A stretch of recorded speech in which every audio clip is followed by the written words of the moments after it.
তখন শাহ ওলিউল্লাহ মুহাদ্দিস দেহলভী দেখলো যে একে তো মোগল বাদশারা তারা একে তো না জ্ঞানের চর্চা করতেছে, আর একদিকে মুসলমানদের দিনদারিতা শেষ।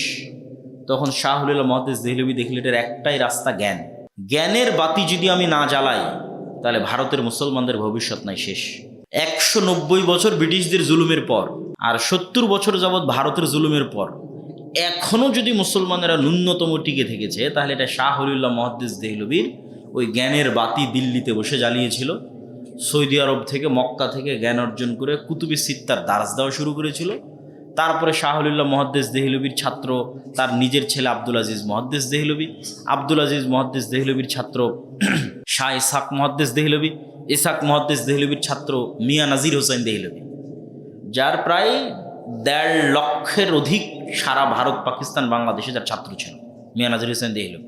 এখনো আফগানিস্তান থেকে শুরু করে একদম আরাকান পর্যন্ত যত জায়গায় দেখবেন আহলে হাদিস মসজিদ আছে, আহলে হাদিসের দাওয়াত আছে, নিশ্চিত থাকেন ওই জায়গাতে মিয়া নাজির হোসেন দেহলভীর ছাত্র ওখান থেকে দিল্লিতে জ্ঞান অর্জন করতে গেছে, নাজির হোসেনের কাছে জ্ঞান নিয়ে সেখানে ফিরে গেছে। তো এই যে শাহ ওলিউল্লাহ মুহাদ্দিস দেহলভী জ্ঞানের চর্চা শুরু করলো, তৎকালীন ভারতে কোরআনের অনুবাদই হয়নি। কল্পনা করেন, কেউ জানতো না কোরআন পড়া, যে কোরআন যে জ্ঞান শিখবে এটা কেউ জানতো না। প্রথম শাহ ওলিউল্লাহ ফার্সিতে কোরআন অনুবাদ করেছে, যে মুসলমানদের কোরআন শিখাতে হবে। মুয়াত্তা মালিক অনুবাদ করেছে, মুসলমানদের হাদিস শিখাতে হবে, নাহলে এরা জীবনও ব্রিটিশদের বিরুদ্ধে ফাইট দিতে পারবে না যদি জ্ঞান না থাকে। তারপরে ওই শাহ ওলিউল্লাহ মুহাদ্দিস দেহলভীর পৌত্র মানে পোতা শাহ ইসমাইল শহীদ প্রথম ব্রিটিশদের বিরুদ্ধে জিহাদের ঘোষণা দিল। যদি জ্ঞানটা ওখানে না আসতো, এটা অসম্ভব যে জ্ঞান না থাকলে কিভাবে শাহ ইসমাইল শহীদ ব্রিটিশদের বিরুদ্ধে জিহাদের ঘোষণা দেবে। শাহ ইসমাইল শহীদের বই যদি এখনও আপনি পড়েন, আপনার গায়ের লোম খাড়া হয়ে যাবে। তাকবিয়াতুল ঈমান, তাওহীদের উপর, যখন ভারত উপমহাদেশে মোহাম্মদ বিন আব্দুল ওয়াহাবের কিতাবুত তাওহীদ আসেনি, যখন মদিনা ইসলাম বিশ্ববিদ্যালয় তৈরি হয়নি, যখন এত মসজিদ মাদ্রাসা ছিল না, এত কেউ আকিদা তাওহীদের দার্স দিত না, সেই কোথায় 250-300 বছর আগে শাহ ইসমাইল শহীদ তাওহীদের উপর এই মানের বই লিখেছে, শিরকের বিরুদ্ধে। তারপরে গোটা ভারত দাওয়াতি সফরের উপর দাওয়াতি সফর, দাওয়াতি সফরের উপর দাওয়াতি সফর। উনি ওপেন ঘোষণা দিয়েছে, শিরক বেদাত থেকে যতক্ষণ মুসলমানেরা মুক্ত না হচ্ছে ততক্ষণ মুসলমানদের বিজয় সম্ভব নয়। গোটা ভারতে দাওয়াতি সফর দিয়েছেন সৈয়দ আহমদ বেরেলভী এবং শাহ ইসমাইল শহীদ। তারপরে ওই যে আস্তে আস্তে মাদ্রাসা তৈরির সিলসিলা শুরু হলো, কওমি মাদ্রাসা যেগুলোকে আমরা বলছি, তথা জনগণের টাকায় বেসরকারি যে মাদ্রাসা, যেগুলো এখনও টিকে আছে, এই মাদ্রাসাগুলোর কারণেই এখনও পাকিস্তান, ভারত, বাংলাদেশে ইসলামটা টিকে আছে।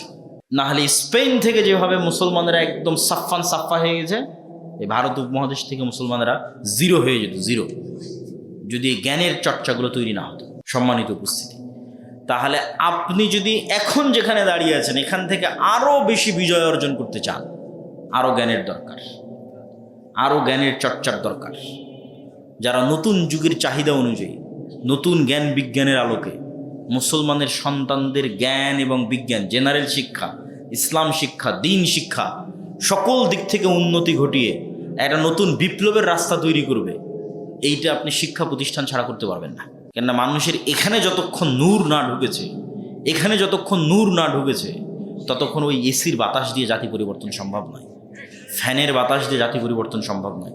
এইখানে নূর প্রবেশ করাতে হবে, এইখানে নূর প্রবেশ করাতে হবে।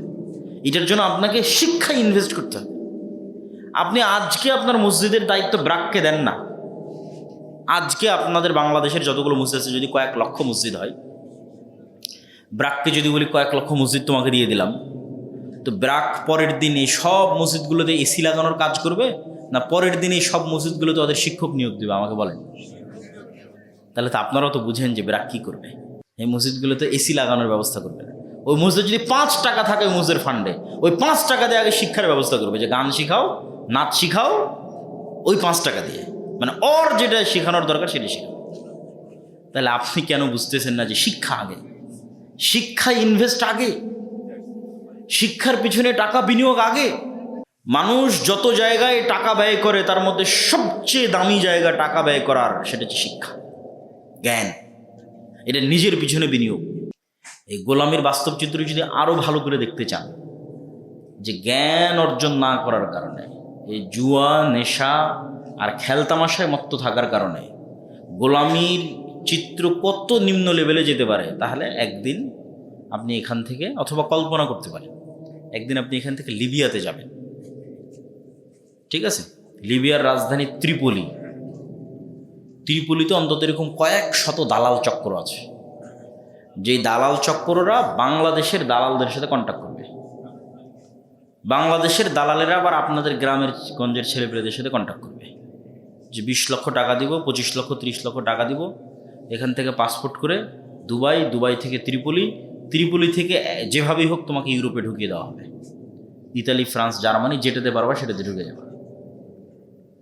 এখানে বাপ মায়ের কাছ থেকে জমি জায়গা বিক্রি করে 20-25 লক্ষ টাকা নিয়েছে, ঠিকঠাক দুবাই গেছে, দুবাই থেকে ঠিকঠাক ত্রিপলি গেছে। ত্রিপলিতে গিয়ে এখন বাতাস দিয়ে ফুলানো নৌকা, রাবারের নৌকা যেটাকে বাতাস দিয়ে ফুলানো হয়েছে, ওই নৌকাতে আফগানি মুসলমান, বাংলাদেশি মুসলমান, পাকিস্তানি মুসলমান, আফ্রিকান মুসলমান, সবই মুসলমান। এটা হলো মুসলমানদের গোলামির চিত্র। ওই নৌকাটা, যে নৌকাটা ভূমধ্য সাগরে ভাসতেছে ইউরোপে আশ্রয় প্রার্থনা করার জন্য, ওই নৌকাটা হচ্ছে সারা বিশ্বের মুসলমানদের গোলামির চিত্র। ওখানে একটা হিন্দুও নয়, ওখানে একটা খ্রিস্টানও নয়, মানে বাংলাদেশের মুসলমান আছে, আফগানিস্তানের আছে, পাকিস্তানের আছে, আর আফ্রিকার আছে। আর এখন নতুন গত 5-10 বছরে যুক্ত হয়েছে ইয়েমেন, সিরিয়া, এগুলো অঞ্চলের মুসলমানেরা, কিন্তু সব মুসলমান। ঠাসাঠাসি গাদাগাদি করে একটা নৌকার উপর উঠেছে। এই নৌকা এখন ছেড়ে দেওয়া হলো ভূমধ্য সাগরে আল্লাহর নামে, যে কোনো মুহূর্তে ডুবে যেতে পারে। ডুবে গেলে ওই ঠান্ডা বরফের মধ্যে মৃত্যু, লাশ।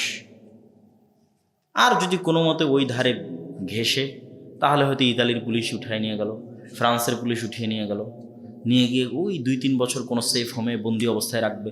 তার আগে এমনি ত্রিপুলিতে কত সেফ হোমে বন্দি অবস্থায় থেকেছে, মেরেছে, পিটেছে, জুমে, ভিডিওতে, ইমোতে বাপ মাকে দেখেছে, দেখো তোমার ছেলেকে মেরে ফেলে দিলাম, আরও টাকা দাও না হলে ছাড়বো না, আরও টাকা দাও না হলে ছাড়বো না। এগুলো অশিক্ষিত মূর্খ গোলাম জাতির চিত্র। তো আল্লাহ সুবহানাহু তাআলা জ্ঞানী। আমরা প্রথম বাক্য নির্ধারণ করেছি যে আল্লাহর কোনো গুণ খারাপ নয়, আল্লাহর সব গুণ শ্রেষ্ঠ। তো এখন আল্লাহ নিজের ক্ষেত্রে বলতেছে যে আমি সবার চেয়ে বেশি জ্ঞানী। তাহলে এবার বলেন, জ্ঞানী হওয়া ভালো না খারাপ? জ্ঞানী হওয়া ভালো। কেন না, পৃথিবীর আসমান জমিন এবং তার মধ্যে যা কিছু আছে তার মধ্যে সবচেয়ে জ্ঞানী কে?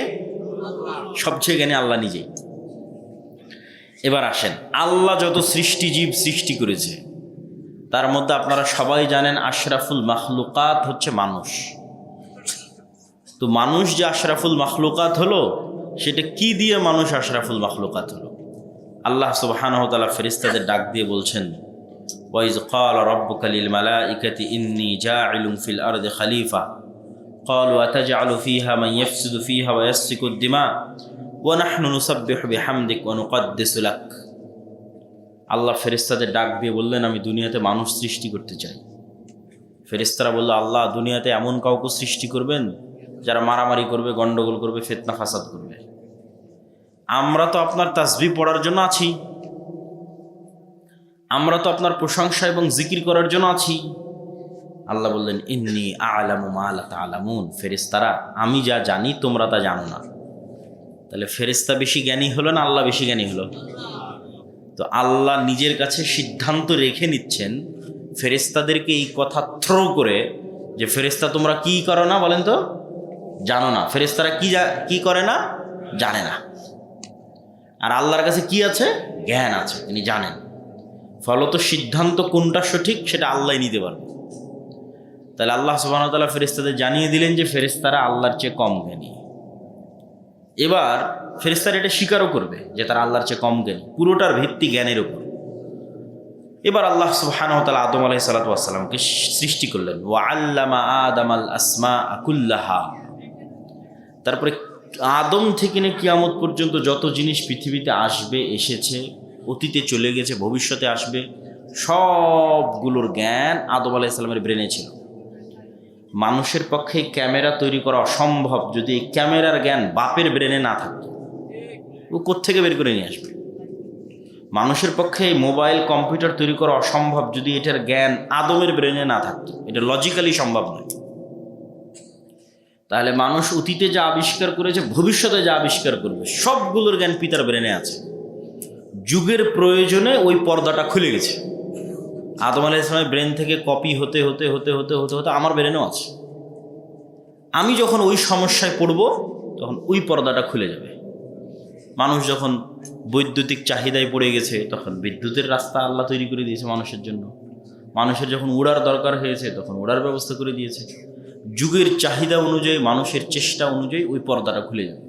কিন্তু ওইটা আগে থেকেই বাপের ব্রেনে আছে, বাপের ব্রেন থেকে ট্রান্সফার হতে হতে হতে হতে এখন আপনাদের ব্রেনেও আছে, আপনার ছেলের ব্রেনেও যাবে, এভাবে যেতেই থাকবে। আরও কত কি কিয়ামত পর্যন্ত আবিষ্কার হবে আল্লাহ জানে। ওয়া আল্লামা আদামাল আসমা আকুল্লাহা, তো ফেরেশতারা তো এগুলো কোনোদিন দেখেইনি। তারপরে ফেরেশতাদেরকে ডাক দিয়ে বললেন, বলো তোমরা কি জানো এগুলো কি কি কি কাজে লাগে? তখন ফেরেশতারা বললেন, সুবহানাক লা ইলমা লানা ইল্লা মা আল্লামতানা। আবার জ্ঞানের গুরুত্ব।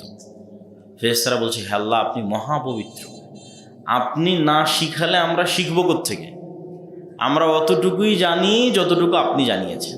বলেন আল্লাহু আকবার। লা ইলমা লানা ইল্লা মা আল্লামতানা, অতটুকুই জানি আল্লাহ যতটুকু আপনি জানিয়েছেন। তখন এবার আল্লাহ সুবহানাহু ওয়া তাআলা আদমকে বললেন, বলো আদম এগুলো কি? তো আদমকে তো আল্লাহ আগে থেকে জ্ঞান দিয়ে রেখেছে। তখন আদম আলাইহিস সালাতু ওয়াস সালাম এগুলো সবগুলোর বিস্তারিত বিবরণ দিয়ে দিলেন। তাহলে জ্ঞানে ফেরেশতাদের চেয়ে কে এগিয়ে গেল বলেন তো? আদম আলাইহিস সালাম এগিয়ে গেল।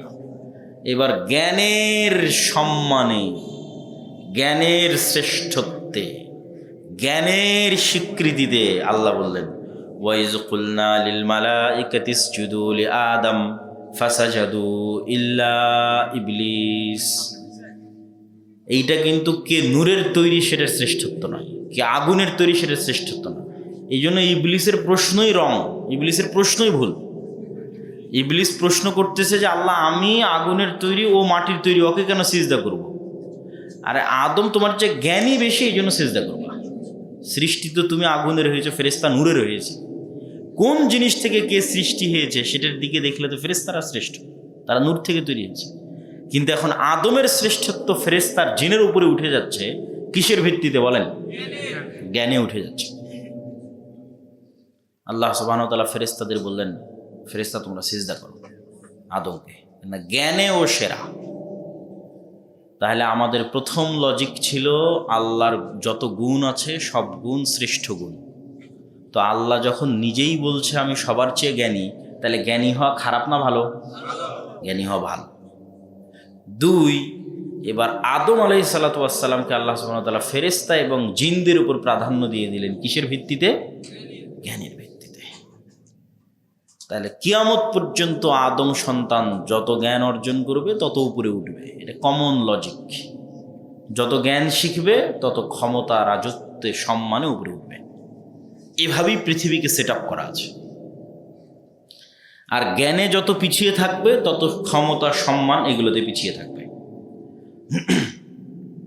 যেমন আল্লাহ সুবহানাহু ওয়া তাআলা পবিত্র কোরআন মাজিদের একটা আয়াতে বলছেন, ইয়ারফাউল্লাহুল্লাযীনা আমানু মিনকুম ওয়াল্লাযীনা উতুল ইলমা দারাজাত। আল্লাহ তোমাদের মধ্যে কাদেরকে সম্মানিত করেছে জানো? তোমাদের মধ্যে যারা ঈমান এনেছে তাদেরকে সম্মানিত করেছে, আর তোমাদের মধ্যে যারা জ্ঞানে এগিয়ে গেছে ওদেরকে আল্লাহ সম্মানিত করেছে। তাহলে জ্ঞানে এগিয়ে থাকা সম্মানের মূল ভিত্তি। ইন্নামা ইয়াখশাল্লাহু মিন ইবাদিহিল উলামা। আল্লাহ সুবহানাহু ওয়া তাআলাকে সবচেয়ে বেশি ভয় করে জ্ঞানীরা। মসজিদে যখন জামাত শুরু হবে, ইমামকে নির্ধারণ হবে, তখন রাসূল সাল্লাল্লাহু আলাইহি ওয়াসাল্লাম বলছেন, আ'লামুহুম, তোমাদের মধ্যে যে কোরআন এবং হাদিস সম্পর্কে বেশি জানে সেই ইমাম হবে, সেই নেতা হবে। আল্লাহ সুবহানাহু ওয়া তাআলা যখন তালুতকে নেতা বানালেন, বানু ইসরাইলদের একটা কওম যাদেরকে জেরুজালেম থেকে বের করে দেওয়া হয়েছিল, তো তারা পুনরায় জেরুজালেমে ফিরতে চাইতো। তো তারা তাদের নবী শামুয়েলের কাছে গিয়ে বলল যে আমাদের একজন নেতা দেন। তখন আল্লাহ বলল, ঠিক আছে, তালুতকে তোমাদের নেতা বানিয়ে দিলাম। তখন বানু ইসরাইলরা বলতেছে, ওর না বংশমর্যাদা আছে, ওর না টাকা আছে, কেমনে ও নেতা হয়? তালুত কেমনে নেতা হয়? না ওর বংশের মর্যাদা আছে, না টাকা আছে। তখন আল্লাহ কোরআনে বলছে যে আমরা তালুতকে বাসতাতান ফিল ইলমি ওয়াল জিসম, তালুতকে নেতা বানিয়েছি দুইটা কারণে। এক, তালুত তোমাদের যে জ্ঞানী বেশি, বলেন আল্লাহু আকবার। আর তালুতের শারীরিক সক্ষমতা তোমাদের চেয়ে বেশি, যুদ্ধ করতে পারবে। বাস্তাতান ফিল ইলমি ওয়াল জিসম। তাহলে জ্ঞানী না হলে নেতা হওয়া যায় না। আর এখন মানুষ টাকা দিয়ে মনোনয়নপত্র কিনে নিবে, সেই নেতা। নেতৃত্বের দুইটা ক্রাইটেরিয়া আছে, এই দুইটা ক্রাইটেরিয়া ফিল আপ না করতে পারলে সে নেতা নয়। নেতৃত্বের 1 নম্বর ক্রাইটেরিয়া হচ্ছে ওকে সত্যবাদী ন্যায়পরায়ণ হতে হবে। নেতৃত্বের 2 নম্বর ক্রাইটেরিয়া হচ্ছে ওকে জ্ঞানী হতে হবে। তাহলে 1 নম্বর ক্রাইটেরিয়া সত্যবাদী ন্যায়পরায়ণ আমানতদার। আর আজকের মুসলমানদের মধ্যে শুধু সাধারণ মুসলমান নয়, মসজিদ মাদ্রাসা আলেম ওলামা ইসলামী দল সংগঠন সব মিলিয়ে সবচেয়ে যে জিনিসটার অভাব আছে সেটা হচ্ছে সত্যবাদিতা, সেটা হচ্ছে ন্যায়পরায়ণতা। এটার অভাব সবচেয়ে বেশি। আর মুসলমানদের মধ্যে যেন সত্যবাদী ন্যায়পরায়ণ নেতা তৈরি না হতে পারে, এই জন্যই ডেমোক্রেটিক গণতান্ত্রিক সিস্টেম দেওয়া আছে। কেন বললাম এই কথা? কেননা গণতন্ত্রে নেতা হতে আপনাকে অন্য দলের বিরুদ্ধে সত্য মিথ্যা তো বলতেই হবে, একই আসনে নিজ দলের মনোনয়ন প্রার্থীর বিরুদ্ধেও সত্য মিথ্যা বলতে হবে। তাহলে কালচারটাই গড়ে উঠতেছে মিথ্যা এবং দুর্নীতির উপর। আর যখনই একজন ব্যক্তি মিথ্যা বলে ফেলতেছে এবং দুর্নীতি করে ফেলতেছে, তখন আল্লাহর দৃষ্টিতে, ইসলামের দৃষ্টিতে নেতৃত্বের ক্রাইটেরিয়া থেকে বাতিল, ওর আর নেতা হওয়ার কোনো সুযোগ নেই। এবং মক্কার কাফের মুশরিকরা পর্যন্ত এই গুণে আজকের মুসলমানদের চেয়ে ভালো ছিল।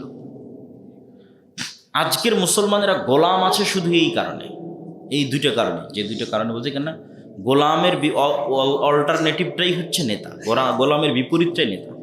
হয় আপনি নেতা, না হয় গোলাম।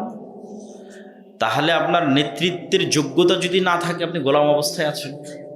তো আজকের বর্তমান বিশ্বের মুসলমানেরা গোলাম অবস্থায় আছে এই দুইটা কারণে। এক, নেতৃত্বের 1 নম্বর ক্রাইটেরিয়া তারা ফুলফিল করতে পারতেছে না, যেটাতে মক্কার কাফের মুশরিকরা তাদের চেয়ে গিয়েছিল।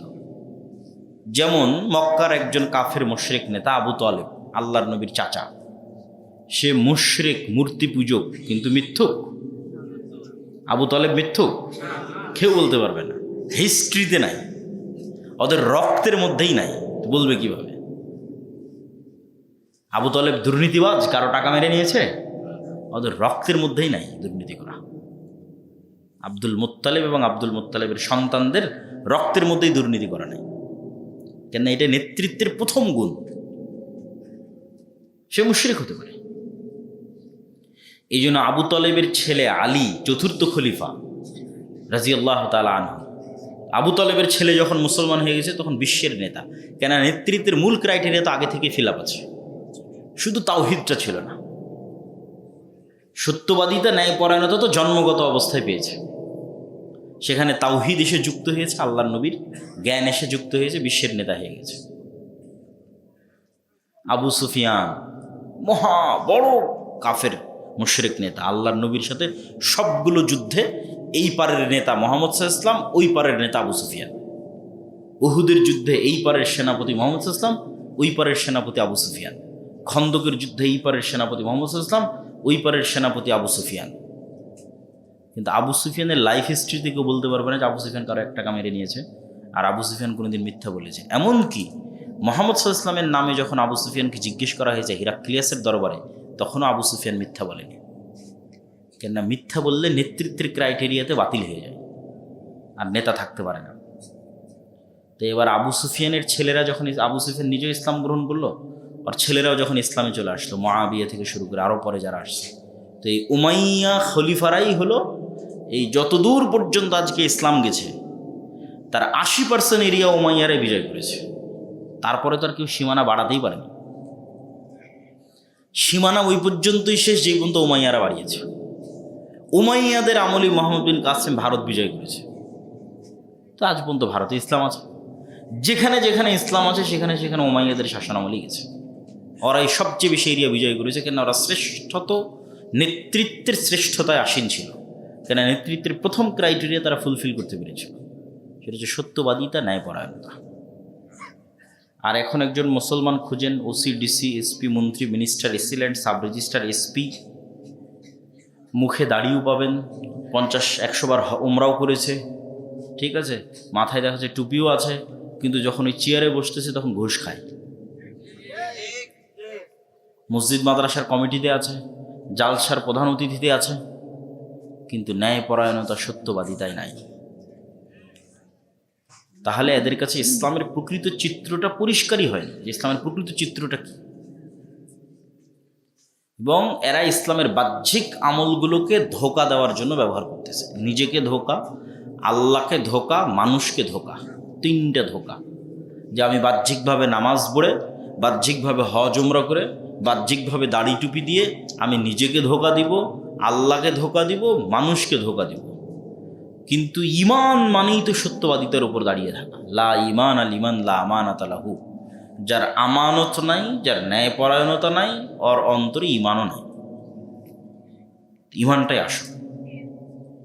আপনি ইউরোপ, আমেরিকা যান, লন্ডন যান, সেখানে গিয়ে দেখেন যে সবচেয়ে বেশি 2 নম্বরই কাগজপাতি, 2 নম্বরই আবেদন, ভুয়া মিথ্যা তথ্য দিয়ে কারা নাগরিকত্ব এবং ডকুমেন্টস নিয়ে দেখবেন মুসলমানেরা 1 নম্বরে। অথচ সবাই দেখবেন মসজিদে নামাজ পড়তেছে। তাহলে তাদের কাছে ইসলাম কি, এটা এখনো পরিষ্কার না। তারা মনে করেছে এই বাহ্যিক আমলগুলো দিয়ে আমরা নিজেরাও ধোঁকা দেবো, মানুষকে ধোঁকা দেবো, সবাইকে ধোঁকা দেবো, কিন্তু বলবো মিথ্যা, করবো অন্যায়, দুর্নীতি, হারাম। অথচ ওটাই ইসলাম, আগে ওটাই পূরণ করতে হবে, সেটাই ইসলাম, না হলে নেতৃত্ব আসবে না। এই পয়েন্টে আর একটা কথা বলে আমরা নেতৃত্বের 2 নম্বর গুণে যাব, যেটা আমাদের আজকের বক্তব্যের মূল বিষয়বস্তু, জ্ঞান। দেখেন, বানু ইসরাইলেরা ছিল নবীদের সন্তান, ইব্রাহিম আলাইহিস সালামের সন্তান। যে বানু ইসরাইলের ঘটনায় পবিত্র কোরআনের সূরা বাকারা সহ, সূরা বাকারায় ব্যাপক, আর অন্য সব সূরাতে তো আছে। সবচেয়ে বেশি যে নবীর ঘটনা আলোচিত হয়েছে কোরআনে, সেটা মুসা আলাইহিস সালামের ঘটনা। আমরা উম্মত মুহাম্মদ সাল্লাল্লাহু আলাইহি ওয়াসাল্লামের, আর কোরআন গল্প করে রেখেছে কার? মুসা আলাইহিস সালামের। আপনি খুলে পড়েন, সবচেয়ে বেশি গল্প আছে মুসা আলাইহিস সালামের, সবচেয়ে বেশি গল্প আছে বানু ইসরাইলের। তার কারণ হচ্ছে মুহাম্মদ সাল্লাল্লাহু আলাইহি ওয়াসাল্লামের উম্মতও বানু ইসরাইলের মতো হয়ে যাবে। এই জন্য ওদের এই গল্পগুলো জানা থাকা দরকার, এই শিক্ষাগুলো থাকা দরকার। কেন এদেরও আলটিমেট গোল, ভবিষ্যৎ হচ্ছে এরাও বানু ইসরাইল। রাসূল সাল্লাল্লাহু আলাইহি ওয়াসাল্লাম নিজে হাদিসে বলে গেছে যে আমার উম্মত বানু ইসরাইলদের সাথে একটা পায়ের জুতা আর একটা পায়ের জুতার সাথে যেমন মিলে আছে, ভাই মিলে যাবে। এই জন্য বানু ইসরাইল আর মুসা ফেরাউনের গল্পে কোরআন পরিপূর্ণ, যেন এটা দেখে আমরা আগেই সতর্ক হয়ে শিখতে পারি, বা যখন ধ্বংসের দ্বার প্রান্তে দাঁড়িয়ে আছি তখনও যেন ফেরত আসতে পারি। তো এই বানু ইসরাইলেরা নবীর সন্তান, ইব্রাহিম আলাইহিস সালামের সন্তান, ইসহাক আলাইহিস সালামের সন্তান, ইয়াকুব আলাইহিস সালামের সন্তান, ইউসুফ আলাইহিস সালাম এবং তার 11 ভাইয়ের সন্তান। অথচ এদেরকে যখন আল্লাহ বলতেছে যে দাউদ যখন জাবুর তেলাওয়াত করে, তখন নদীর মাছেরা নদীর ধারে আসে, তোমরা এই মাছটা ধরবা না। তখন এরা কি করলো? ওই মাছটা বানা দিয়ে, বেড়া দিয়ে ঘিরে রেখে দিল। রবিবারের দিন গিয়ে এই মাছ ধরলো। কি পরিমাণ 2 নম্বরই বুদ্ধি! এরা নবীদের সন্তান। এই রকম 2 নম্বরই ছল চাতুরি, চালাকি, দুর্নীতিতে বানু ইসরাইলের ইতিহাস পরিপূর্ণ হয়ে আছে। তখন আপনি দেখবেন যে মুসলমানেরা কত নম্বরের 2 নম্বরই জানে। আল্লাহ নবী বলেছে যে বানু ইসরাইলের সাথে মিলে যাবে। তাহলে ওরা নবীদের সন্তান হওয়ার পর এত মিথ্যা, এত দুর্নীতি, এত ধোঁকা শিখলো কিভাবে? আর মুসলমানেরা যেখানে ছিল, কোথায়? উমাইয়াদের শাসনামলে সত্যবাদিতা, ন্যায়পরায়ণতায় অটল। ওমরের শাসনামল, আলীর শাসনামল, এগুলো শুধু ন্যায় আর সত্যবাদিতার শাসনামল। পৃথিবী ন্যায় আর সত্য পরিপূর্ণ করে দিয়েছিল তারা। তো তাদের বংশধরেরা আজ আমরা কিভাবে মিথ্যার দুর্নীতিতে ডুবে গেলাম, পুরো একটা জাতি। এটার কারণটাই হচ্ছে ওই বানু ইসরাইলেরা ফেরাউনের গোলাম ছিল 300-400 বছর। তো যখন গোলাম থাকেন, তখন এই একটা রুটি দিয়ে বললাম যে এই রুটি তোরা 10 জন গোলাম, তোদের জন্য। তো ওই একটা রুটির জন্য এক গোলাম আর এক গোলামকে মেরে ফেলে দেবে। ওই যে তখন তৈরি হয়ে যায় দুর্নীতির কালচার, মিথ্যার কালচার, রিজিকের সংকট, গোলামের জীবনী তখন রক্তের মধ্যে ঢুকে যায়। তো ফেরাউনের যে পরিমাণ গোলামের অধীনে বানু ইসরাইলরা ছিল, তাদের এই দুর্নীতি, মিথ্যা তাদের মধ্যে ঢুকে গেছে। আল্লাহ খুব ভালোভাবে জানতেন যে মুসা আলাইহিস সালামও যদি এই বানু ইসরাইলদের সাথে বড় হয়, এই গোলামের মতো পালিয়ে পালিয়ে পালিয়ে পালিয়ে বড় হয়, তাহলে মুসা আলাইহিস সালামের যে মহৎ নৈতিকতা ওটা তৈরি হবে না, মহৎ হৃদয় ওটা তৈরি হবে না, সাহসিকতা, সত্যবাদিতা, ন্যায়পরায়ণতা ওটা তৈরি হবে না। অর্থাৎ মুসাকে তুলে নিয়ে গিয়ে ফেরাউনের বাড়িতে মানুষ করে। ফেরাউন মুশরিক হতে পারে, ফেরাউন কাফের হতে পারে, কিন্তু ফেরাউনের বাড়িতে মানুষ হলে মুসা আলাইহিস সালাম মিথ্যা বলা শিখবে না। বোঝেননি মনে হয় আমার কথা? ফেরাউনের বাড়িতে মানুষ হলে খাবার নিয়ে কাড়াকাড়ি করে দুর্নীতি করা শিখবে না, কিন্তু গোলামদের সাথে মানুষ হলে তো এটাই শিখবে। না হলে যেই দিন মুসা আলাইহিস সালাতু ওয়াস সালামের সামনে ফেরাউনের একটা লোক বানু ইসরাইলের একটা লোকের উপর জুলুম করলো, আর মুসা আলাইহিস সালাম এক থাপ্পড় দিয়ে ফেরাউনের লোককে হত্যা করে দিল, ওই জায়গায় মুসা আলাইহিস সালামের জায়গায় যদি কোনো বানু ইসরাইল থাকতো, ও থাপ্পড় দেওয়া দূরের কথা, মুখ দিয়ে কথা উচ্চারণ করার সাহস করতে পারতো না। কেন? ওই যে গোলাম অবস্থায় বড় হয়েছে, ওই নৈতিকতাটুকু নাই যে এই অন্যায়টার প্রতিবাদ করতে হবে, করবে কেমনে, ওই ভিত্তিটা নাই। তো মুসা আলাইহিস সালাম ফেরাউনের বাড়িতে মানুষ এসে দেখে তো একটা থাপ্পড় দিয়ে দিতে পেরেছে, এক থাপ্পড়ে মরে গেছে। এইটাই এ নেতা হয়ে যাবে। এখন মুসা আলাইহিস সালামের মধ্যে নেতৃত্বের গুণ চলে এসেছে, কেননা সত্যবাদিতা এবং ন্যায়পরায়ণতার ওপর তার জন্ম হয়েছে, তার বৃদ্ধি হয়েছে।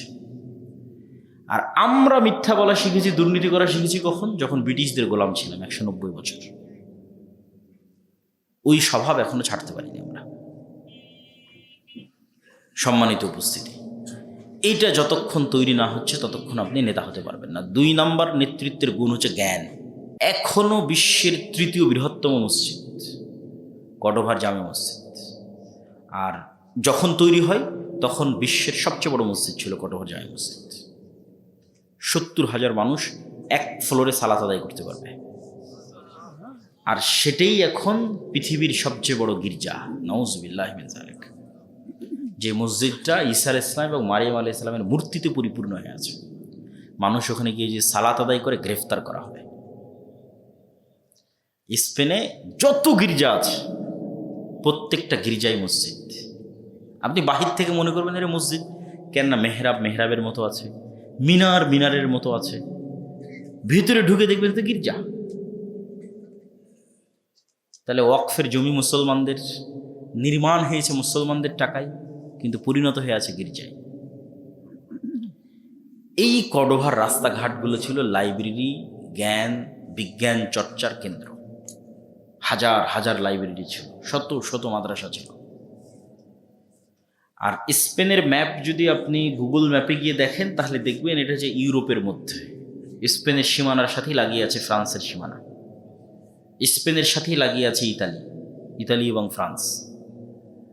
তো ইউরোপের লোকজন এই স্পেনে আসতো জ্ঞান অর্জন করতে, কেন এটা একটা আরেকটার সাথে লাগানো। বাংলাদেশ থেকে ভারত যাওয়া যেমন, ভারত থেকে বাংলাদেশে আসা যেমন, বাংলাদেশ থেকে পাকিস্তান যাওয়া তেমন, ঠিক তেমনি ফ্রান্স, ইতালি, লন্ডন এগুলো থেকে মানুষ স্পেনে যেত জ্ঞান অর্জন করতে, মুসলমানদের স্পেনে, কর্ডোভা এবং গ্রানাডায়।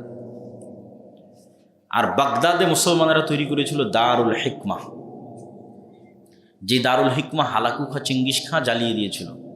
ফোরাত নদীর স্রোত আটকে গেছিল যে দারুল হিকমার বই নদীতে ফেলে দেওয়ার কারণে হালাকু খাঁ এবং চেঙ্গিস খাঁ ধ্বংস করে দিল, কেন ওদের কাছে জ্ঞানের কোনো গুরুত্ব ছিল না। তো মুসলমানদের কাছ থেকে জ্ঞান শিখে গিয়ে ওদের জ্ঞানের চর্চা শুরু হয়েছে। এই জন্য দেখবেন যে বই পুস্তকে, সমাজ বিজ্ঞানে, ইতিহাসে লেখা থাকবে মধ্যযুগীয় অন্ধকার বা অন্ধকারাচ্ছন্ন মধ্যযুগ। এটা ডাহা মিথ্যা কথা। এই মধ্যযুগীয় অন্ধকার ইউরোপে ছিল, মুসলমানদের তখন স্বর্ণযুগ, মুসলমানদের তখন আলোর যুগ, জ্ঞান বিজ্ঞানের যুগ, কিন্তু ইউরোপে অন্ধকার ছিল। ওটাই আমাদের বই পুস্তকে লেখা আছে যে মধ্যযুগীয় অন্ধকার। মুসলমানদের মধ্যযুগীয় অন্ধকার ছিল। ওই মধ্যযুগীয় অন্ধকার যখন ইউরোপে ছিল তখনই মুসলমানদের স্বর্ণযুগ ছিল। মুসলমানদের কাছ থেকে জ্ঞান শিখে গিয়ে যখন তারা জ্ঞান বিজ্ঞানের চর্চা শুরু করলো, তখন ইউরোপের পাদ্রীরা এই সমস্ত বিজ্ঞানীদের ফাঁসি দিতে লাগলো। তখন ইউরোপের লোকজন বলল যে পাদ্রীদেরকে হটাও, এই গির্জাওয়ালাদের হটাও, সেকুলার স্টেট তৈরি করো, রাষ্ট্রের মতো চলবে, এখানে পাদ্রী গির্জাদের কোনো অংশ থাকবে না। ওরা ওদের প্রয়োজনে সেকুলার রাষ্ট্র তৈরি করেছে, সেইটা ওরা আমাদের উপর চাপিয়ে দিয়েছে। যখন এই ইউরোপ তার জ্ঞান বিজ্ঞানে শক্তিশালী হয়ে সারা পৃথিবী দখল করে নিল, তখন এই সেম সেকুলার স্টেট মুসলমানদের উপর চাপিয়ে দিয়েছে। এবং মুসলমানদের যেই সময়গুলোতে মুসলমানদের কাছ থেকে জ্ঞান শিখে ইউরোপ জ্ঞান শিখতে শিখতে শিখতে শিখতে উপরে যাচ্ছে, দুর্ভাগ্যজনক হলেও সত্য, সেম ওই সময়গুলোতে মুসলমানেরা জ্ঞান বিজ্ঞানের চর্চা ছেড়ে দিয়ে আরাম আয়েশ বিলাসিতায় লিপ্ত হয়ে গেছিল, সেম ওই টাইমটাতে। এই জন্য এত বড় উত্থান পতন। বিশাল ওসমানী খেলাফত থাকার পরও কোথাও টিকতে পারেনি, বিশাল মোগল সাম্রাজ্য থাকার পরও কোথাও টিকতে পারেনি। কেননা ইউরোপেরা যখন পানি জাহাজ বানাচ্ছে, মোগলেরা তখন তাজমহল বানাচ্ছে। আপনি ইতিহাস পড়ে দেখবেন যে ঠিক যেই সময়ে ইউরোপেরা জ্ঞান বিজ্ঞানে উন্নত হয়ে যুদ্ধ জাহাজ তৈরি করতেছে, ওই সময়ে মোগলেরা তাজমহল তৈরি করতেছে।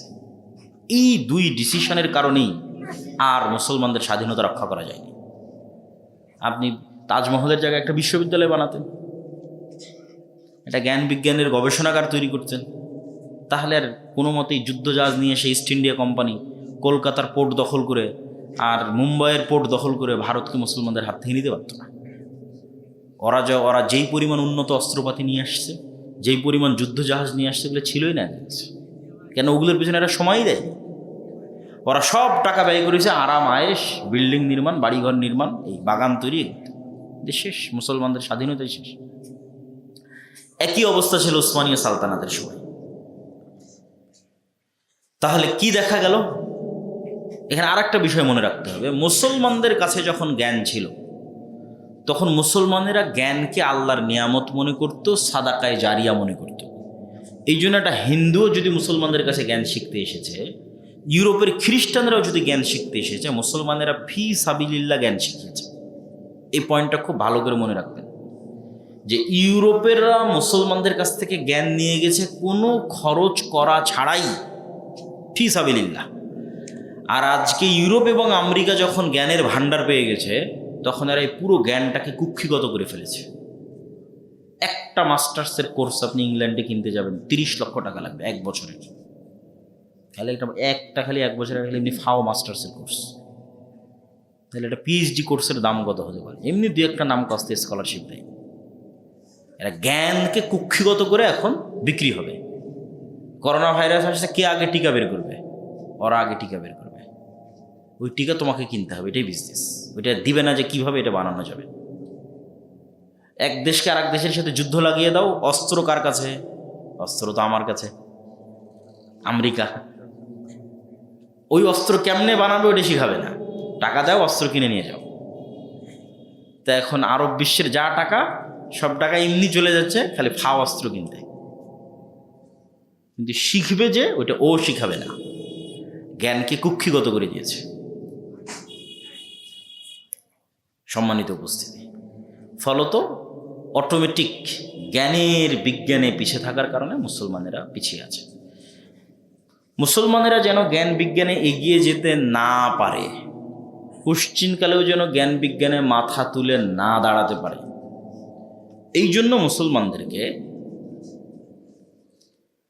ধ্বংস করার জন্য ইহুদিরা কিছু প্রজেক্ট লঞ্চ করে রেখেছে, যে প্রজেক্টগুলোতে মুসলমানদের ব্যস্ত করে রেখেছে। কিন্তু ইহুদিরা ওগুলো কাজে ব্যস্ত হয় না। সেটার একটা হচ্ছে জুয়া, সেটার একটা হচ্ছে মদ এবং নেশা, সেটার একটা হচ্ছে ক্রিকেট, ফুটবল সহ বিভিন্ন বিনোদনের খেলতামাশা।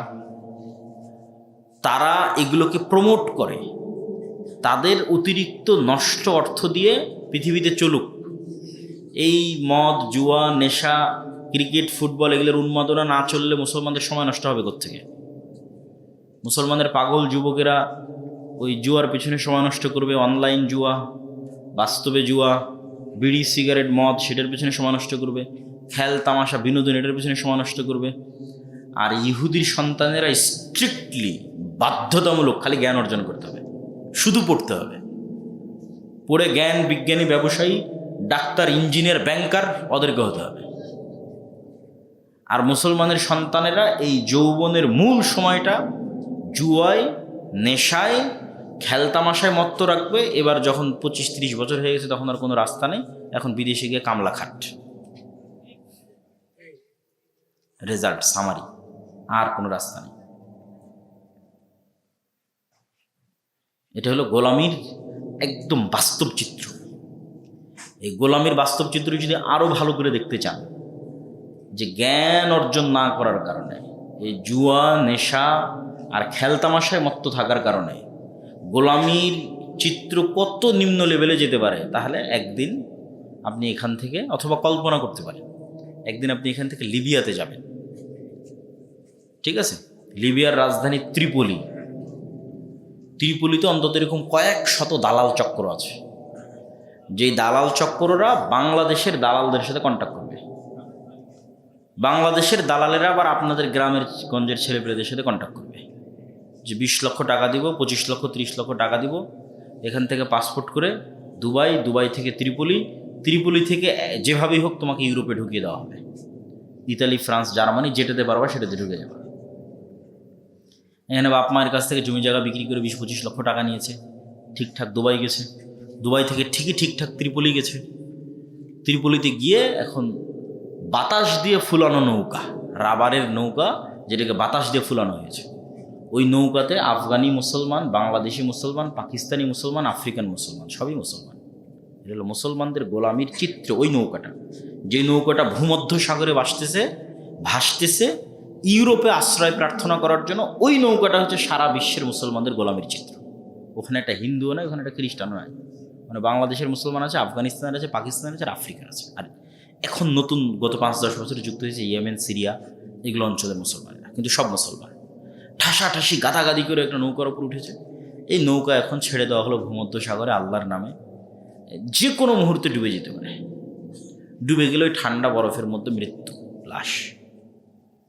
আর যদি কোনো মতে ওই ধারে ঘেঁষে, তাহলে হয়তো ইতালির পুলিশ উঠায় নিয়ে গেল, ফ্রান্সের পুলিশ উঠিয়ে নিয়ে গেল, নিয়ে গিয়ে ওই 2-3 বছর কোনো সেফ হোমে বন্দি অবস্থায় রাখবে।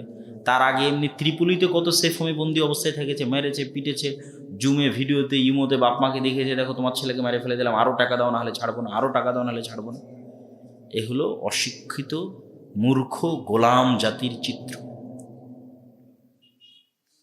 সম্মানিত উপস্থিতি, এই জন্য জ্ঞান মানুষের সৌন্দর্য, জ্ঞান মুসলমানদের সৌন্দর্য। আমাদের দিন শুরুই হয়েছে ইকরা বিস্মি রব্বিকাল্লাযী খালাক, ইকরা ওয়া রাব্বুকাল আকরাম, পড়া দিয়ে শুরু হয়েছে। আর জ্ঞানের কথা বলতে বলতে রাসূলুল্লাহ সাল্লাল্লাহু আলাইহি ওয়াসাল্লাম, তার সাহাবীরা, আল্লাহ সুবহানাহু ওয়া তাআলা নিজে কোরআনে জ্ঞানের কথা দিয়ে পরিপূর্ণ করে রেখেছে।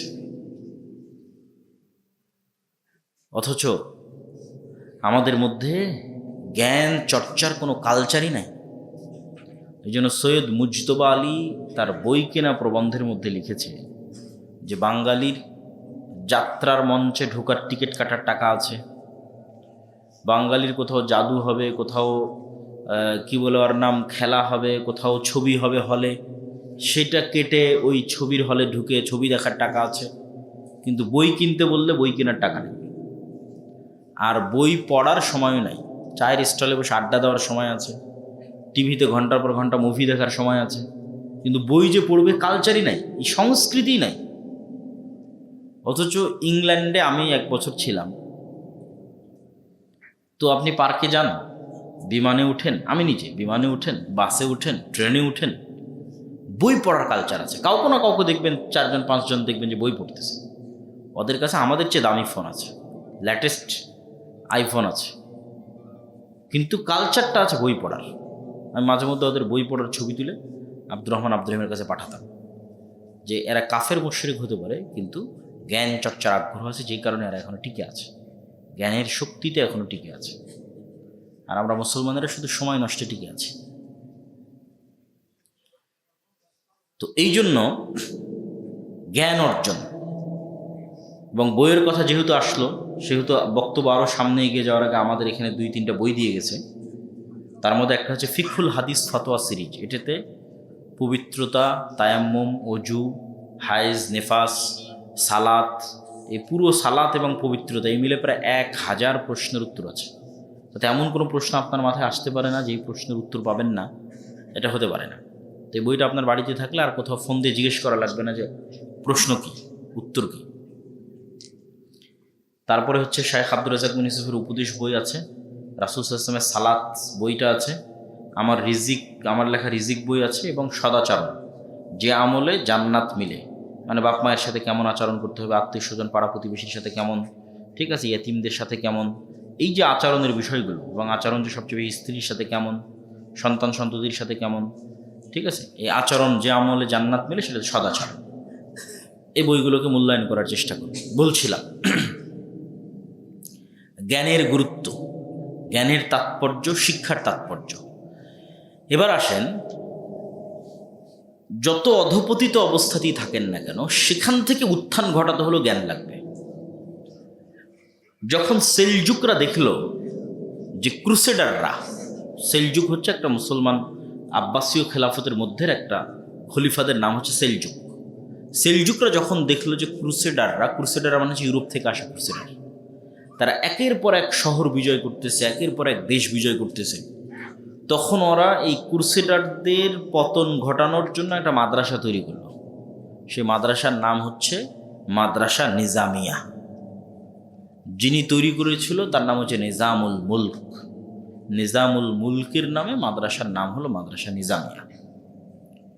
এই মাদ্রাসা নিজামিয়া থেকে বড় বড় আলেম ওলামা বের হলো, বড় বড় আলেম ওলামা। শুধু কি আলেম ওলামা বের হলো? ভবিষ্যৎ মুসলমানদের যারা জেরুজালেম উদ্ধার করেছে, যারা ক্রুসেডারদের বিরুদ্ধে জিহাদে নেতৃত্ব দিয়েছে, ইমাদউদ্দিন জিঙ্কি, নুরউদ্দিন জিঙ্কি, সুলতান সালাহুদ্দিন আইয়ুবী, এরা সবাই হচ্ছে এই মাদ্রাসা থেকে পড়া, মাদ্রাসা নিজামিয়া থেকে পড়া। তাহলে যখন জ্ঞানের চর্চার জন্য একটা মাদ্রাসা তৈরি করা হলো, সেই মাদ্রাসায় ভবিষ্যৎ নেতাদের জন্ম হলো, যেই ভবিষ্যৎ নেতারা আবার জেরুজালেমকে উদ্ধার করলো। বাদশাহ আলেকজান্ডারের নাম শুনেছেন, ঈসা আলাইহিস সালামেরও আগের ঘটনা, বাদশাহ আলেকজান্ডারের ঘটনা। তো বাদশাহ আলেকজান্ডার ছিল এরিস্টটল, প্লেটো, সক্রেটিস এদের মাদ্রাসার, এদের স্কুলের ছাত্র। তো জ্ঞানী মানুষের কাছে যখন ছাত্র হয়েছে, জ্ঞানের পর্দা যখন খুলে গেছে, তখন নেতৃত্বের পর্দাও খুলে গেছে। পৃথিবীর অর্ধেকের বেশি বিজয় করে ফেলেছিল আলেকজান্ডার।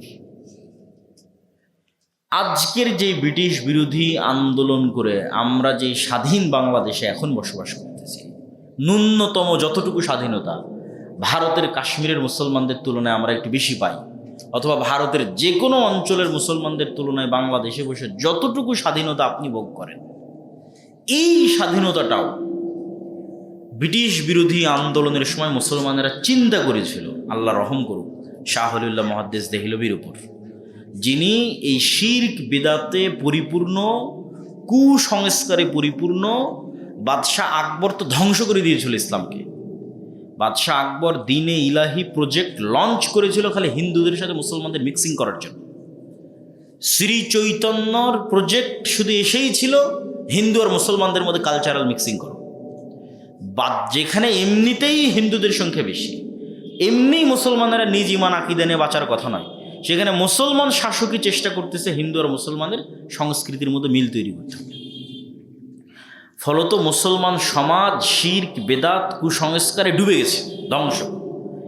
তখন শাহ ওলিউল্লাহ মুহাদ্দিস দেহলভী দেখলো যে একে তো মুঘল বাদশারা, তারা একে তো না জ্ঞানের চর্চা করতেছে, আর একদিকে মুসলমানদের দিনদারিতা শেষ। তখন শাহ ওলিউল্লাহ মুহাদ্দিস দেহলভী দেখলো এটার একটাই রাস্তা, জ্ঞান। জ্ঞানের বাতি যদি আমি না জ্বালাই, তাহলে ভারতের মুসলমানদের ভবিষ্যৎ নাই, শেষ। 190 বছর ব্রিটিশদের জুলুমের পর আর 70 বছর যাবৎ ভারতের জুলুমের পর এখনও যদি মুসলমানেরা ন্যূনতম টিকে থেকেছে, তাহলে এটা শাহ ওলিউল্লাহ মুহাদ্দিস দেহলভীর ওই জ্ঞানের বাতি দিল্লিতে বসে জ্বালিয়েছিল। সৌদি আরব থেকে, মক্কা থেকে জ্ঞান অর্জন করে কুতুবে সিত্তার দার্স দেওয়া শুরু করেছিল। তারপরে শাহ ওলিউল্লাহ মুহাদ্দিস দেহলভীর ছাত্র তার নিজের ছেলে আব্দুল আজিজ মুহাদ্দিস দেহলভী, আব্দুল আজিজ মুহাদ্দিস দেহলভীর ছাত্র শাহ ইসহাক মুহাদ্দিস দেহলভী, ইসহাক মুহাদ্দিস দেহলভীর ছাত্র মিয়া নাজির হোসেন দেহলভী, যার প্রায় 1.5 লক্ষের অধিক সারা ভারত, পাকিস্তান, বাংলাদেশে যার ছাত্র ছিল মিয়া নাজির হোসেন দেহলভী। এখনও আফগানিস্তান থেকে শুরু করে একদম আরাকান পর্যন্ত যত জায়গায় দেখবেন আহলে হাদিস মসজিদ আছে, আহলে হাদিসের দাওয়াত আছে, নিশ্চিত থাকেন ওই জায়গাতে মিয়া নাজির হোসেন দেহলভির ছাত্র ওখান থেকে দিল্লিতে জ্ঞান অর্জন করতে গেছে, নাজির হোসেনের কাছে জ্ঞান নিয়ে সেখানে ফিরে গেছে। তো এই যে শাহ ওলিউল্লাহ মুহাদ্দিস দেহলভি জ্ঞানের চর্চা শুরু করলো, তৎকালীন ভারতে কোরআনের অনুবাদই হয়নি। কল্পনা করেন, কেউ জানতো না কোরআন পড়া, যে কোরআন যে জ্ঞান শিখবে এটা কেউ জানতো না। প্রথম শাহ ওলিউল্লাহ ফার্সিতে কোরআন অনুবাদ করেছে, যে মুসলমানদের কোরআন শিখাতে হবে। মুয়াত্তা মালিক অনুবাদ করেছে, মুসলমানদের হাদিস শিখাতে হবে, নাহলে এরা জীবনও ব্রিটিশদের বিরুদ্ধে ফাইট দিতে পারবে না যদি জ্ঞান না থাকে। তারপরে ওই শাহ ওলিউল্লাহ মুহাদ্দিস দেহলভির পৌত্র মানে পোতা শাহ ইসমাইল শহীদ প্রথম ব্রিটিশদের বিরুদ্ধে জিহাদের ঘোষণা দিল। যদি জ্ঞানটা ওখানে না আসতো, এটা অসম্ভব যে জ্ঞান না থাকলে কিভাবে শাহ ইসমাইল শহীদ ব্রিটিশদের বিরুদ্ধে জিহাদের ঘোষণা দেবে। শাহ ইসমাইল শহীদের বই যদি এখনও আপনি পড়েন, আপনার গায়ের লোম খাড়া হয়ে যাবে। তাকবিয়াতুল ঈমান, তাওহীদের উপর, যখন ভারত উপমহাদেশে মোহাম্মদ বিন আব্দুল ওয়াহাবের কিতাবুত তাওহীদ আসেনি, যখন মদিনা ইসলাম বিশ্ববিদ্যালয় তৈরি হয়নি, যখন এত মসজিদ মাদ্রাসা ছিল না, এত কেউ আকিদা তাওহীদের দার্স দিত না, সেই কোথায় 250-300 বছর আগে শাহ ইসমাইল শহীদ তাওহীদের উপর এই মানের বই লিখেছে, শিরকের বিরুদ্ধে। তারপরে গোটা ভারত দাওয়াতি সফরের উপর দাওয়াতি সফর, দাওয়াতি সফরের উপর দাওয়াতি সফর। উনি ওপেন ঘোষণা দিয়েছে, শিরক বেদাত থেকে যতক্ষণ মুসলমানেরা মুক্ত না হচ্ছে ততক্ষণ মুসলমানদের বিজয় সম্ভব নয়। গোটা ভারতে দাওয়াতি সফর দিয়েছেন সৈয়দ আহমদ বেরেলভী এবং শাহ ইসমাইল শহীদ। তারপরে ওই যে আস্তে আস্তে মাদ্রাসা তৈরির সিলসিলা শুরু হলো, কওমি মাদ্রাসা যেগুলোকে আমরা বলছি, তথা জনগণের টাকায় বেসরকারি যে মাদ্রাসা, যেগুলো এখনও টিকে আছে, এই মাদ্রাসাগুলোর কারণেই এখনও পাকিস্তান, ভারত, বাংলাদেশে ইসলামটা টিকে আছে। নাহলে স্পেন থেকে যেভাবে মুসলমানেরা একদম সাফা হয়ে গেছে, এই ভারত উপমহাদেশ থেকে মুসলমানেরা জিরো হয়ে যেত, জিরো, যদি এই জ্ঞানের চর্চাগুলো তৈরি না হতো। সম্মানিত উপস্থিতি, তাহলে আপনি যদি এখন যেখানে দাঁড়িয়ে আছেন এখান থেকে আরও বেশি বিজয় অর্জন করতে চান, আরও জ্ঞানের দরকার, আরও জ্ঞানের চর্চার দরকার। যারা নতুন যুগের চাহিদা অনুযায়ী নতুন জ্ঞান বিজ্ঞানের আলোকে মুসলমানের সন্তানদের জ্ঞান এবং বিজ্ঞান, জেনারেল শিক্ষা, ইসলাম শিক্ষা, দিন শিক্ষা, সকল দিক থেকে উন্নতি ঘটিয়ে একটা নতুন বিপ্লবের রাস্তা তৈরি করবে, এইটা আপনি শিক্ষা প্রতিষ্ঠান ছাড়া করতে পারবেন না। এবং আমরাও এই জ্ঞান কেন্দ্রিক বিপ্লব তৈরি করার জন্য যে কয়েকটা প্রতিষ্ঠান নিয়ে কাজ করতেছি, সেই কয়েকটা প্রতিষ্ঠানের একটা হচ্ছে আদ-দাওয়া ইলাল্লাহ। আপনাদের গ্রামগঞ্জের যত মক্তব আছে, যে কোনো মক্তবের শিক্ষক জামিয়া সালাফিয়া ডাঙ্গিপাড়া পবা রাজশাহীতে গিয়ে ট্রেনিং নিতে পারে। 1 সপ্তাহের ট্রেনিং, যাতায়াত খরচও আমাদের, থাকা খাওয়া খরচও আমাদের, সিলেবাসও আমাদের। আমি নিজে লিখেছি যে একটা গ্রামের মুসলমানের সন্তানকে দিনের মৌলিক জ্ঞান কিভাবে দেওয়া যায়, ওইটাকে মাথায় রেখে বইটা লেখা আছে, তালিমউদ্দিন, আদর্শ শিক্ষা। এবং ওইটার উপর শিক্ষকের ট্রেনিং দেওয়া হয়। এই 1 ঘন্টার বক্তব্যে আমি আপনাদের কী শিখাবো? আমি এই ধরনের প্রোগ্রাম ব্যক্তিগতভাবে পছন্দ করি না, মনে শান্তি পাই না। কিন্তু আমাদের এই সিলেবাসের আলোকে এই নলডাঙ্গায়, এই বাগমারায়, এই পুঠিয়ায় যদি একটা মক্তব চলে, তাহলে ওই সকালবেলা যদি 20টা বাচ্চাও ওই বই থেকে পড়ে, ওখান থেকে কোরআন শিখে, ওটার সাদাকায় জারিয়া আমার কাছে যাবে না? যাবে না? যাবে। এটাই তো শান্তি, এটাই তো প্রশান্তি। আলহামদুলিল্লাহ, এই কাজে আপনাদের যুক্ত হতে হবে, একদম শিক্ষার গোড়ায় হাত দিতে হবে। মসজিদে আপনারা টাইলস লাগাচ্ছেন, মসজিদের নামে জালসা করছেন, মসজিদে ফ্যান লাগাচ্ছেন। আমি তো বলতে বলতে এই পর্যন্ত বলেছি যে মসজিদের টাইলস খুলে বাজারে বিক্রি করে, ফ্যান আর এসি খুলে বাজারে বিক্রি করে একজন ভালো মানের মক্তবের শিক্ষকের বেতনের ব্যবস্থা করে। সমাজ পরিবর্তন হবে, দেশ পরিবর্তন হবে, জাতি পরিবর্তন হবে। কেননা মানুষের এখানে যতক্ষণ নূর না ঢুকেছে, এখানে যতক্ষণ নূর না ঢুকেছে, ততক্ষণ ওই এসির বাতাস দিয়ে জাতি পরিবর্তন সম্ভব নয়, ফ্যানের বাতাস দিয়ে জাতি পরিবর্তন সম্ভব নয়। এইখানে নূর প্রবেশ করাতে হবে, এইখানে নূর প্রবেশ করাতে হবে। এটার জন্য আপনাকে শিক্ষায় ইনভেস্ট করতে হবে। আপনি আজকে আপনার মসজিদের দায়িত্ব ব্রাককে দেন না। আজকে আপনাদের বাংলাদেশের যতগুলো মসজিদ আছে, যদি কয়েক লক্ষ মসজিদ হয়, ব্রাককে যদি বলি কয়েক লক্ষ মসজিদ তোমাকে দিয়ে দিলাম, তো ব্রাক পরের দিন এই সব মসজিদগুলোতে এসি লাগানোর কাজ করবে, না পরের দিন এই সব মসজিদগুলোতে ওদের শিক্ষক নিয়োগ দেবে? আমাকে বলেন। তাহলে তো আপনারাও তো বুঝেন যে ব্রাক কী করবে। এই মসজিদগুলো তো এসি লাগানোর ব্যবস্থা করবে না। ওই মসজিদ যদি 5 টাকা থাকে ওই মসজিদের ফান্ডে, ওই 5 টাকা দিয়ে আগে শিক্ষার ব্যবস্থা করবে, যে গান শিখাও, নাচ শিখাও, ওই 5 টাকা দিয়ে, মানে ওর যেটা শেখানোর দরকার সেটা শেখাও। তাহলে আপনি কেন বুঝতেছেন না যে শিক্ষা আগে, শিক্ষা ইনভেস্ট আগে, শিক্ষার পিছনে টাকা বিনিয়োগ আগে। মানুষ যত জায়গায় টাকা ব্যয় করে তার মধ্যে সবচেয়ে দামি জায়গা টাকা ব্যয় করার, সেটা হচ্ছে শিক্ষা, জ্ঞান। এটা নিজের পিছনে বিনিয়োগ। আপনারা যারা এমনি আছেন, ব্যবসা বাণিজ্য, কৃষিকাজ, আপনাদের উচিত বই পড়ার অভ্যাস থাকা। এটা আপনার নিজের পিছনে বিনিয়োগ। যে যত বই পড়বে ওর টাকা এমনি তত বেশি হবে, কেন ওর সিদ্ধান্ত তত ভালো হবে, ও তত উন্নত আধুনিক চিন্তা করতে পারবে। আমাদের 2 নম্বর প্রতিষ্ঠান হচ্ছে রাবিতাতুল মাদারিস সালাফিয়া, যেটার অধীনে এই প্রতিষ্ঠানটা অধিভুক্ত। জামিয়া সালাফের সিলেবাসে কিন্তু এই প্রতিষ্ঠানটা পরিচালিত হয়। এখানকার শিক্ষকদের আমরাই জামিয়া সালাফিতে নিয়ে গিয়ে ট্রেনিংয়ের ব্যবস্থা করি। আপনাদের পাশেও আর একটা কোথায়, এখান থেকে 15-20 কিলোমিটার দূরে আর একটা প্রতিষ্ঠান, মোল্লাপাড়া না কি যেন, সেখানেও আমাদের জামিয়া সালাফের অধিভুক্ত একটা প্রতিষ্ঠান আছে। তো এই প্রতিষ্ঠানগুলোকে আপনারা যত ভালো মানের শিক্ষক নিয়োগ দিবেন, যত ভালো মানের শিক্ষা ব্যবস্থা তৈরি করবেন, আপনাদের সন্তানেরা তত ভালো শিখবে। যত ভালো পরিমাণ জ্ঞান সে অর্জন করবে, ও তত ভালো নেতা হবে। সত্যবাদিতা, ন্যায়পরায়ণতা, মোল্লাপাড়া সালাফিয়া মাদ্রাসা পুঠিয়াতে। তো সত্যবাদিতা, ন্যায়পরায়ণতা, এটা যেমন নেতৃত্বের 1 নম্বর শর্ত, নেতৃত্বের 2 নম্বর শর্ত জ্ঞান। এই জন্য জ্ঞানের পিছনে আপনাদের বাড়িতে জরুরি ভিত্তিতে লাইব্রেরি থাকা উচিত। প্রত্যেক মা বোনের পড়ার অভ্যাস থাকা উচিত। প্রত্যেক বাবা এবং সন্তানের, আপনি কৃষক হন, ব্যবসায়ী হন, পড়ার অভ্যাস থাকা উচিত। একটা জিনিস দিয়েই আপনি আপনার সব বদ অভ্যাস দূর করতে পারবেন। ওই যে স্টলে বসে চা খাচ্ছেন, সিগারেট খাচ্ছেন, টিভি দেখতেছেন, ছেলে মেয়ে মোবাইল চালাচ্ছে, বউ মোবাইল চালাচ্ছে, এই যে সবাই একটা নেশায় ব্যস্ত, একটা জিনিসের স্বাদ এই নেশাগুলো অফ করে দিতে পারবে। সেটা হচ্ছে অজানাকে জানার স্বাদ, জ্ঞানের স্বাদ। বই পড়ার মধ্যে একটা আনন্দ আছে, বই পড়ার মধ্যে একটা মজা আছে। এই মজাটা অনুভব করতে পারতে হবে।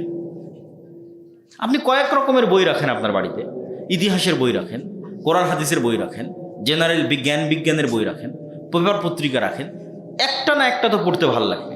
খাবারের টেবিলে বসলে যেমন মুরগির গোস্ত থাকে, গরুর গোস্ত থাকে, ডিম থাকে, আচ্ছা মুরগির গোস্ত ভালো লাগছে না, ডিম খাবো। তো পড়ার টেবিলে বসলে যেন, আচ্ছা ঠিক আছে আমার ইতিহাসের বই ভালো লাগতেছে না, আমি আজকে কোরআন হাদিসের বই পড়বো। কোরআন হাদিসের বই পড়তে ভালো লাগছে না, ঠিক আছে আমি আজকে তাহলে জেনারেল বিজ্ঞানের বই পড়বো। কিন্তু পড়ার অভ্যাস তৈরি করতে হবে। পড়াই একমাত্র অভ্যাস যেটা শাশুড়ি বইয়ের ঝগড়া কমিয়ে দিতে পারে, যেটা মোবাইলের ব্যবহার কমিয়ে দিতে পারে, যেটা ছেলে মেয়েদের মোবাইলের নেশা কমিয়ে দিতে পারে। আপনারা যারা বয়স্ক হয়ে গেছেন, চায়ের স্টলে বসে আড্ডা দেন, মিথ্যা গীবত রচনা করে নিজের গুনাহের পাল্লাকে ভারী করেন। শয়তান মানুষকে যে সমস্ত মাধ্যমে জাহান্নামে নিয়ে যেতে চায়, তার মধ্যে সবচেয়ে সহজ মাধ্যম, যেটাতে বেশি মানুষকে জাহান্নামে নিয়ে যাবে। আপনাকে যদি বলি চলেন অমুক জায়গায় গিয়ে জেনা করতে হবে, আপনার মান সম্মানের ভয় আছে, আপনি যেতে চাইবেন না। আপনাকে যদি শয়তান বলে চলেন অমুককে হত্যা করতে হবে, বিচারের ভয় আছে, করবেন না। আর শয়তান যদি আপনাকে বলে অমুক নেতাকে গালি দে, দিবেন না? দিবেন না। এখানে মান সম্মানেরও ভয় নাই, টাকা পয়সা হারানোরও ভয় নাই, ওদের মুখ দিয়ে গালি অহরহ চায়ের স্টলে বসে বের হতেই থাকবে। তাহলে শয়তান সবচেয়ে ইজি, মানে বাটন চাপলেই জাহান্নামে নিয়ে যেতে পারবে আপনাকে, সেটা যে আপনার জিহ্বা। সবচেয়ে ভয়ঙ্কর মেশিন, যেটা ব্যবহার করে সারা দুনিয়ার বেশিরভাগ মানুষকে জাহান্নামে নিয়ে চলে যাবে। ঠিক এই জিহ্বাই এত ভয়ঙ্কর যে এই জিহ্বা দিয়ে আপনি ছোট্ট ইবাদত দিয়ে জান্নাতে চলে যেতে পারবেন। শয়তান বলছে তুই গীবত কর, আপনি বলবেন যে না আমি গীবত করব না, আমি কি বলবো? সুবহানাল্লাহি ওয়া বিহামদিহি সুবহানাল্লাহিল আযীম। শয়তান বলে তুই মুখ গালি দে, না আমি গালি দিব না, আমি কি বলবো? লা ইলাহা ইল্লাল্লাহু ওয়াহদাহু লা শারীকা লাহু লাহুল মুলকু ওয়া লাহুল হামদু ওয়া হুয়া আলা কুল্লি শাইইন কাদির। কাজ তো জিহ্বার, না দৌড়ানো লাগছে, না লাফানো লাগছে, না উজু করা লাগছে। ওই জিহ্বা ব্যবহার করে মানুষকে গালি দিতেন, এটা ব্যবহার করে আল্লাহর জিকির করবেন। শয়তান নিয়ে যেত জাহান্নামে, আপনি চলে যাবেন জান্নাতে। বলেন আল্লাহু আকবার। তাহলে এই যে জ্ঞানের চর্চা যদি না করেন, পরিবারে যদি জ্ঞানের চর্চা তৈরি না করেন, সন্তানদেরকে যদি জ্ঞানের রাস্তায় না নিয়ে যান, তাহলে না আপনার সন্তানের কোনো ভবিষ্যৎ আছে, না আমাদের দেশ ও জাতির কোনো ভবিষ্যৎ আছে। সন্তানকে 100 বিঘা জমি দিয়ে যাবেন, ওটি না মারামারি করবে। সন্তানকে বিশাল মোটরসাইকেল দিবেন, সন্তানকে মোবাইল দিবেন, ওটা না ধ্বংস হয়ে যাবে। একটা জিনিসে আপনি আপনার সন্তানকে দিতে পারেন, সেটা হচ্ছে জ্ঞান। একটা জিনিসে আপনি নিজে অর্জন করতে পারেন, সেটা হচ্ছে জ্ঞান। একটা জিনিসে আপনার স্ত্রীকে দেওয়ার ব্যবস্থা করতে পারেন, সেটা হচ্ছে জ্ঞান। ওই সোনা গহনা শাড়ি কিনে দিয়ে কী করবেন? ওগুলো মানুষ চুরি করে নিয়ে যাবে, হারিয়ে যাবে। যেটা মাথায় ঢুকবে এটা কেউ চুরি করতে পারবে না, যেটা এখানে ঢুকবে এটা কেউ ফেটেও বের করতে পারবে না, এটা কেউ কপি করতে পারবে না। এটা অমূল্য সম্পদ, স্থায়ী সম্পদ। সম্মানিত উপস্থিতি, আমরা আমাদের বক্তব্যের এই পর্যায়ে এসে রাসূলুল্লাহ সাল্লাল্লাহু আলাইহি ওয়াসাল্লামের কয়েকটা হাদিস যদি আপনাদের সামনে তুলে ধরি, যেগুলো রাসূলুল্লাহ সাল্লাল্লাহু আলাইহি ওয়াসাল্লাম জ্ঞান বিষয় বলেছেন, এটা বলে আমার বক্তব্য শেষ করে দেবো আপনাদের অধৈর্য হওয়ার আগে। রাসূল সাল্লাল্লাহু আলাইহি ওয়াসাল্লাম বলেন, আলা ইন্নাদ দুনিয়া কুল্লুহা মালউনা, তোমরা পৃথিবীতে যা দেখছো সব অভিশপ্ত, সব অভিশপ্ত। শুধু দুইটা জিনিস অভিশাপের বাইরে, একটা হচ্ছে আল্লাহর স্মরণ আর একটা হচ্ছে জ্ঞানের চর্চা। এই দুইটা জিনিসের পিছনে যা লেগে আছে সেগুলো অভিশাপের বাইরে, বাকি সব অভিশপ্ত। আল্লাহর স্মরণ এবং জ্ঞানের চর্চা। রাসূলুল্লাহ সাল্লাল্লাহু আলাইহি ওয়াসাল্লাম আর এক হাদিসে বলেন, মান সালাকা তারিকান ইয়ালতামিসু ফীহি ইলমান সাহহালাল্লাহু লাহু তারিকান ইলাল জান্নাহ। যে ব্যক্তি এমন রাস্তায় বের হলো যে রাস্তায় সে জ্ঞান অর্জন করতে চায়, তাহলে বাড়িতে ফিরে আসার আগ পর্যন্ত সে আল্লাহর রাস্তায় আছে। আর যে ব্যক্তি জ্ঞানের রাস্তায় বের হলো, তার জন্য আল্লাহ সুবহানাহু ওয়া তাআলা জান্নাতের রাস্তা সহজ করে দিবেন। মান ইউরিদিল্লাহু বিহি খায়রান ইফাক্কিহু ফিদ্দীন। তোমরা কি দেখতে চাও আল্লাহ কাকে ভালোবাসে? আল্লাহ কার কল্যাণ চাই? কার বাড়ি গাড়ি করে দিয়েছে তার কল্যাণ চাই? না, দেখো যাকে আল্লাহ জ্ঞান দিয়েছে আল্লাহ সুবহানাহু ওয়া তাআলা তার কল্যাণ চাই। তো আল্লাহ সুবহানাহু ওয়া তাআলা যার কল্যাণ চায় তাকে আল্লাহ জ্ঞান দেন। নিজের টাকার জোরে আপনি তখন জান্নাতে চলে যাবেন, কিন্তু সেই টাকাটা এখান থেকেই পাঠিয়ে রাখতে হবে। এই জন্য আল্লাহ সুবহানাহু ওয়া তাআলা দুইটা জিনিসের কাছে জান্নাতকে বিক্রি করে দিয়েছেন। ইন্নাল্লাহা আশতারা মিনাল মুমিনিনা আনফুসাহুম ওয়া আমওয়ালাহুম বিআন্না লাহুমুল জান্নাহ। অন্যগুলোতে জান্নাত পাওয়া যাবে, বিক্রি নয়। সালাতে জান্নাত পাওয়া যাবে, সিয়ামে জান্নাত পাওয়া যাবে, হজে জান্নাত পাওয়া যাবে, কিন্তু জান্নাত বিক্রি হয়নি। আর জান্নাত বিক্রি হয়েছে মানে 100% গ্যারেন্টি জান্নাতে যাওয়ার, সেটা যে কিনে নেওয়া যায়, আমি জান্নাত কিনে নিয়েছি। তো আল্লাহ বিক্রি করবে, আপনি কিনবেন। ঠিক যেমন বাংলাদেশের বসুন্ধরা, গুলশানে প্লট এবং ফ্ল্যাট বিক্রি হচ্ছে না, তো এরকম জান্নাতে প্লট ফ্ল্যাট বিক্রি হচ্ছে, ঘর বিক্রি হচ্ছে। আল্লাহ বিক্রি করবে, মানুষ কিনবে। এটাকে আল্লাহ নিজে ব্যবসা বলে উল্লেখ করেছে, আমি বলতেছি ব্যবসা তা না। হাল আদুল্লুকুম আলা তিজারাতিন তুনজিকুম মিন আযাবিন নার। আমি কি তোমাদের এমন ব্যবসার কথা বলে দেবো না যেই ব্যবসা তোমাদের জাহান্নামের আগুন থেকে মুক্তি দিবে? এই ব্যবসা আল্লাহ করছে মানুষের সাথে। আপনি যেমন মানুষে প্লট ফ্ল্যাটের বিজনেস করতেছেন, আল্লাহর জান্নাতেও প্লট এবং ফ্ল্যাট আছে, আল্লাহ বিক্রি করবে, ঘোষণা দিয়ে রেখেছে, আপনাকে কিনতে হবে। তো দুটো জিনিসে বিক্রি হবে জান্নাত। একটা হচ্ছে মানুষ যদি তার জীবনের সবচেয়ে দামি সম্পদ জীবনটাই, মানে প্রাণটাই আল্লাহর রাস্তায় দিয়ে দেয়, তাহলে আল্লাহ সুবহানাহু ওয়া তাআলা ওর কাছে জান্নাতকে কি করে দিয়েছে? বিক্রি করে দিয়েছে। ও আল্লাহকে দিল প্রাণ, আল্লাহ ওকে দিবে জান্নাত। দুই, মানুষ টাকা দিয়ে জান্নাত কিনতে পারবে, মানে অন্যর আমল দিয়ে জান্নাত পাওয়া যাবে, কিন্তু কিনার দাবি টাকা দিয়ে করা যাবে। আমওয়ালাহুম। এখন মজার বিষয় হচ্ছে, দুনিয়াতে যখন আপনি প্লট ফ্ল্যাটের ব্যবসা করেন, তখন টাকা যাকে দিলেন সেই কিন্তু টাকাটা নিয়ে গেল। আর এখানে কি আপনি আল্লাহকে টাকা দিতে পারছেন নাকি?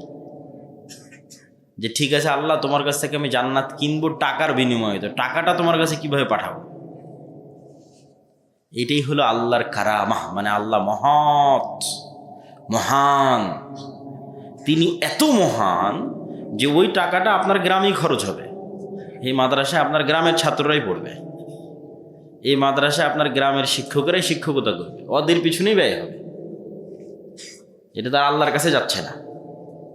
তাহলে আপনার এলাকার মানুষের পিছনে ব্যয় হচ্ছে। মসজিদ, আপনি একটা মসজিদ করে দিলেন, ওখানে আপনার এলাকার মানুষ নামাজ পড়বে, এসি লাগিয়ে দিলেন, আপনি সেখানে গিয়ে আরামে বসে সালাত আদায় করবেন, তাহলে কাজে লাগছে মানুষের পিছনে।